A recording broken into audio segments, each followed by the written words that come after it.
We finished second to last as the Indianapolis Spartans won our division and lead the league. We have detailed stats here. Not that detailed actually, 1 through 4 and then 31 where we're at. We are 1-7 at home. Sorry home fans, I hope that you got your season tickets worth.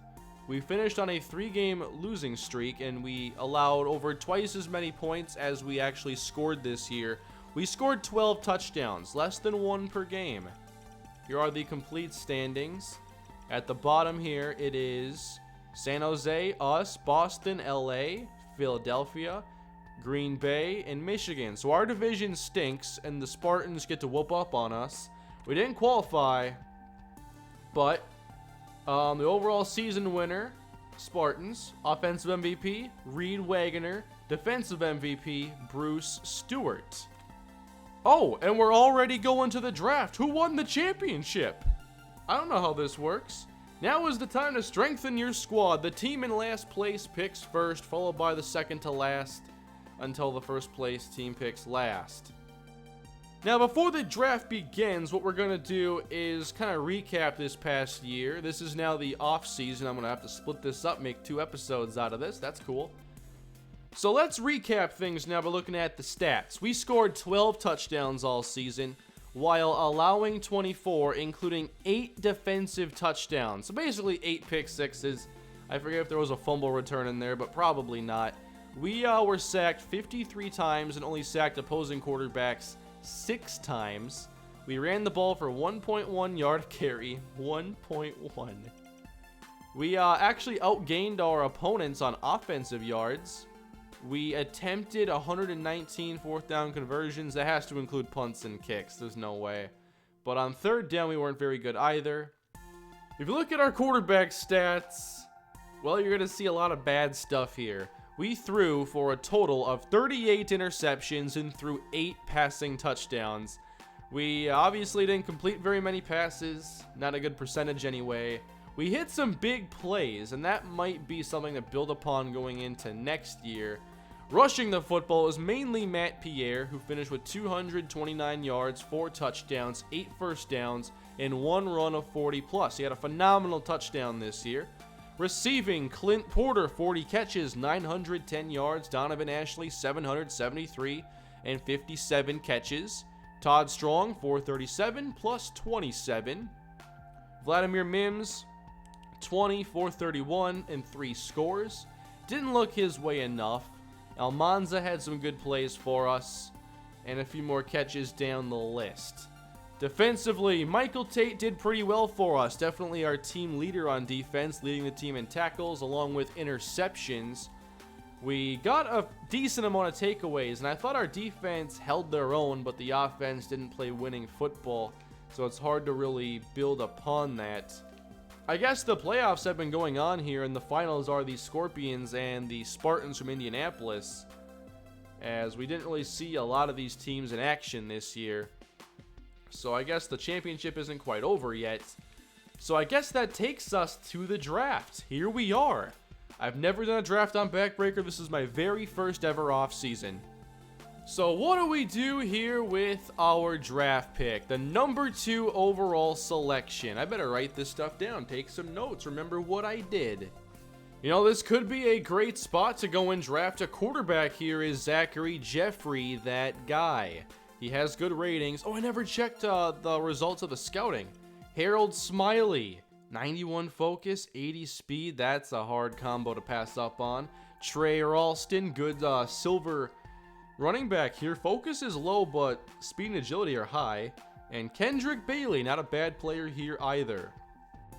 So it's hard to pass on a quarterback in this spot, and it's basically a toss-up between Zachary Jeffrey and Harold Smiley. So the focus difference is only 2, but Smiley is much quicker. Dual threat quarterback. Let's draft Harold Smiley. We have to swap out a player. So you draft a quarterback and then you cut a quarterback. This is awesome. The real NFL draft should do this. I love this. So we're gonna cut Austin Edwards. Yes, replace with Harold Smiley. We have made our first selection. And here is the first round as Leo Gant went number 1. A left guard went number 1. That's how you ensure yourself to finish number 1 or picking first again next year. We took Harold Smiley. That I think is a good pick. Let me write that down here. Harold Smiley, QB1. Then at tight end here, Kobe Thompson, who has, oh, we can see ratings here. We're going to spend some time today on this then. Leo Gant, 99 focus, very strong but slow. Oh, he's a guard. That's right, it doesn't matter. He's going to be a good run blocker. So, Kobe Thompson here, the tight end, not fast, but a balanced player, good focus. I don't think that's worth the 3rd overall selection. Then a defensive tackle here, another strong one, Alan Metzger, not bad. A linebacker here, Spencer Fellows, very strong, good focus and agility. Another linebacker, Roberto Spencer, very strong, very balanced. I like his skill set. Then the tanks, we'll see this player. Quarterback Amir Brownell, 99 focus, but his strength, agility, and speed are pretty low. Then the Tridents took a quarterback here, William Chapin, with good speed. Going to be a good quarterback for them. A fullback in the first round? I mean, he's a good fullback, but come on. Cade Lindgren here. Don't understand that one. Adrian CA. Adrian CA, the tight end here. A lot of tight ends and weird stuff going early. Not a bad player. The Inferno take Abel Sally. Another good quarterback. He's strong. I wonder what a strength quarterback really can do for you. Break tackles? That makes sense to me. The Cannons take Sean Harris, a running back, and a darn good one. How did he not go earlier with that focus and speed agility combination? Another running back here. It's Nolan Sturm. Another good player, but I wonder if it tells me these players are on my watch list, because that'd be great if they weren't. Don't take my players. Spectres take Kobe Norman here, very strong pass rusher, decent speed as well. Then a linebacker, Herbert Shade here to the Settlers. Fast, strong, that's a first round pick right there. And no, I'm not going to do this slow through the entire draft, just like the first round, maybe the second. Travion Calabrese here, fullback to the Talons. Another good fullback, I just don't understand it. Or another one, Chandler Dobbs. Guess you could play him at running back maybe. Timothy Baum here to the Kings, as he has good focus, decent speed and strength. Teddy Cullen to the Lawmakers at fullback. The Watchmen draft Judah Nason, a left guard. The Irons take Reed Neal, very strong and fast linebacker. Wildfires take Quentin Schrader, 100 strength. That's probably good. Tigers take Simon Driver. Xavier Numbers here to the Mariners. Wow, 100 agility, that is insane. Rollers take Jermaine Orda, running back. Hogs, Ahmed Robinson. Shane Pennington to the Red Tails. I'm not seeing names that I recognize. That's awesome. Cameron Naylor, Israel Sharp, Sherman Fallon to the Militia. And then Eugene LaBelle. Oh no! That was gonna be maybe my second pick. I wanted Eugene LaBelle. Come on, Scorpions. And the Spartans take Miguel Saldana. One of the only safeties to go in this round, and they got a player right there. That's a phenomenal pick. So here in the second round, what can we do now? We still have Dominique Briley as our top running back on the board. We have some pretty good cornerbacks, lots of them, so maybe we can sit back for a while on corner. At receiver, Trevor Holbrook here, great speed. Bryson Westbrook.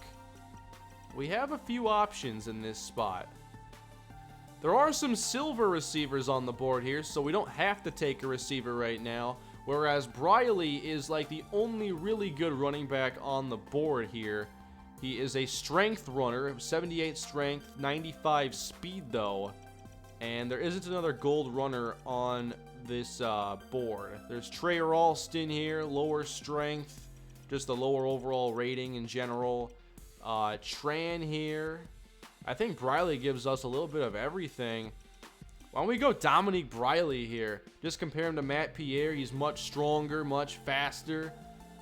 So that would make us have to cut probably Sidney Pittman here. So we take Dominique Briley. Top priority here was going to be addressing offense first. We got a quarterback, we got a running back, a little bit more explosive. And now, what do we want to do? There was our second pick. We'll go down this a little bit quicker now, and I'll see if I recognize any names. I wouldn't mind going receiver now. Just go offense, offense, offense. Although I don't want to completely look away from potential on the offensive line. Let's see what's available now. We still have some gold players out there, some corners. All three of these gold corners are available. Still a great kick returner. That might be something very valuable for us. Trevor Holbrook, a speedy receiver, still out there. This time, we're going to go to the defensive side of the football, and we're going to get ourselves a pass rusher. We had only 6 sacks this year, so in the 3rd round, we are going to select Casey Dunning. And we are going to take Ronald Curtis off the team. Casey Dunning, our newest selection. Dunning has 95 focus, 71 agility, 78 speed, and 82 strength. That's a great boost for us. And then, do I see any other names here? Is Tanner Holbrook still available? He's a gold receiver. And I think he still is. Plenty of gold still left for us. This is phenomenal. 4th round. I do want to help our offensive line, though. There are some good receivers still at silver. So I think I'll go O-line now. How about Brett Gant? Let's get a right tackle. We'll drop Ross Ridnour here. Get a nice upgrade at focus and strength. Give us hopefully some bookend tackles. That's our 4th round selection. A lot of really good players are still going. I didn't think there would be this many golds, but apparently, like, that's all that's being drafted. Just golds everywhere. So isn't that gonna, like, raise the level of everything? I'm not really sure. I don't think that anyone took Tanner Holbrook yet. Or Trevor Holbrook, my bad. Let's take him now. I want a speed receiver on this team. Who was our fastest before? Wow, like an 84 was our fastest? Well, we're going to change that now as we drop Salvatore Orlando with Trevor Holbrook. We have some real speed on this offense now, and that was a big weakness of ours last year. We still have a couple picks to make now. So what else can we do? Still golds out there. We could upgrade at center here, perhaps. What's our current center situation look like? Not great. Big boost to the O-line, perhaps. Why don't we do that here? It helps out our run game, helps out our pass game. We're going to select Caden Brookins. Not bad right there. I think we're getting some really good picks in this draft. And I know who I want our last pick to be. And they are still available. I have options, actually. Need a returner? Do we want Eric Curran or do we want Sean Agnew? Now, Agnew's a bit stronger, but Curran's a bit faster and more agile, less focus. So, we have Agnew and Curran and a decision to make. We're going to go with Agnew because he still has the big speed. He has a little bit more strength in his game, and we're going to dump Elvis Burley, and that completes the Season 1 draft for the Minneapolis Storm. And there are probably still golds that didn't even get selected. Wait, there's no next round. It said continue to next round, but I don't think it's undrafted anything, or 8th round, that'd be nice. There's certainly good enough players. These draft classes are so big. So we had a really good draft there. That was so much better than I thought it could be. And now we can make a lot of upgrades to our depth chart. So here is how things look now. Harold Smiley at quarterback. Then Dominique Briley in the backfield with Trevor Holbrook at wide receiver. Mims goes down. We'll see what I want to do here with my receiver situation. And then Brett Gant to right tackle. And Caden Brookins to center. So 5 of our 7 selections were spent on offense. Only 1 was on defense, and that was Casey Dunning. We could only address so many issues here in one offseason, so now we have a pass rusher, plus another kick returner, Sean Agnew. So what we did here is make it a lot easier for us to score some points, and that'll give us a chance to upgrade over our Season 1 and the lack of success that we did not have. So our schedule looks like this as we will take on the defending league champions, the Storm, again in Week 1. But I do see a lot of different teams on the schedule this year. The Spectres, I'm not even sure because that says at Storm, whatever Boston is, the Lightning, the Coyotes, the Raptors. We still finished though with the Tanks in weeks 15 and 16 though, so that's awful strange. But I can't wait to see our new look team on the field. And now that the new season is here, we can do more scouting for next season. So to project what we could possibly need or want to upgrade, why don't we go to linebacker? Ooh, Alexander Phillips. So there's a Z in there. Let's scout him. At cornerback, how about Chance Gilbert? And then another defender here. Let's go to defensive tackle. And Ezekiel Longoria. Really good athletes here again. And that should do it for this episode in the Backbreaker Season Mode series. So the off season is over. It's no free agency. You just draft. You draft one player, you replace another one. Do that 7 times. That's an off season. So the team should be a lot more fun here. But now it's time for us to cut down on the turnovers, get the ball in the end zone, and let's win some games. Thanks for watching, everybody. What did you think of this offseason, and who are you excited to see the most out of the new players on this team? Thank you all again. Please leave a like if you enjoyed, subscribe for more, and I will see you all next episode. Have a great day.